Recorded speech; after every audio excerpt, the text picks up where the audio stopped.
అందరికీ నమస్కారం. పోయిన భాగంలో మనము లలితా త్రిశతి నామాలలోని 30వ నామం యొక్క అర్థాన్ని తెలుసుకున్నాం.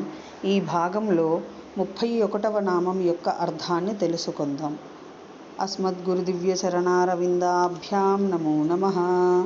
అశేషజనమోహినీం అరుణమాల్యభూషాంబరాం జపాకుసుమభాసురాం జపవిధౌ స్మరేదంబికాం. శివాయ గురవే నమః. శ్రీగురు పదాంబుజములకు సభక్తికమైన ప్రణామాంజలి సమర్పణతో శ్రీ లలితా త్రిశతి నామ సంఖ్య 31. ఓం ఏనః కూట వినాశిన్యై నమః. ఓం ఏనః కూట వినాశిని. ఇది 8 అక్షరముల నామము. ఈ నామంతో మనము అమ్మవారికి సభక్తికముగా నమస్కరించుచున్నప్పుడు ఓం ఏనః కూట వినాశిన్యై నమః అని పలుకవలెను. ఏనః కూటం అనగా పాప సముదాయము.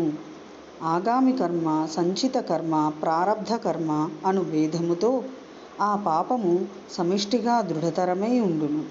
తత్వజ్ఞానము లేకయే తద్భిన్నమైన భోగము మాత్రము దాదృశ్య కర్మ వినాశకమని పురాణాదుల వలన తెలియుచున్నది. ఆ కారణము చేత ఆ కర్మలు కోటి కల్పముల పర్యంతము ఉపాయతరము లేక క్రమముగా భోగప్రదములవుచుండును. తత్కర్మ క్షయము కోరు వారలకు ఆత్మ బ్రహ్మల భేద జ్ఞానమునకు విషయమైన చైతన్యమును నాశనమొందించున్నది. ఈ విధముగా తెలిసిన వాడు పాప సంశ్లిష్టుడు కాడు. అశరీరం వావసం తం ప్రియాప్రియేణ స్పృశతః.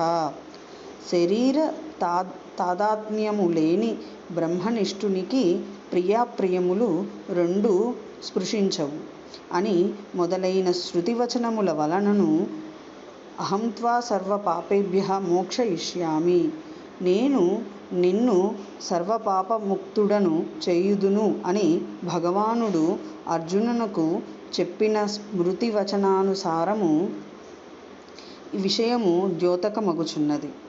అథవా పాపములను తత్కారణభూతములైన కపట వచనములు చెప్పుటను తత్కారణభూతురాలైన మాయను నాశనమొందించున్నదిగాన ఆ పరమేశ్వరి శ్రీ లలితా మహాత్రిపుర సుందరీ దేవి భక్తులచే ఏనః కూట వినాశిని అని స్థవనీయురాలగుచున్నది.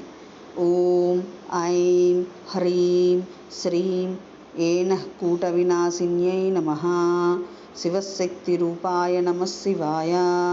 ఓం ఐం హ్రీం శ్రీం శ్రీమాత్రే నమః.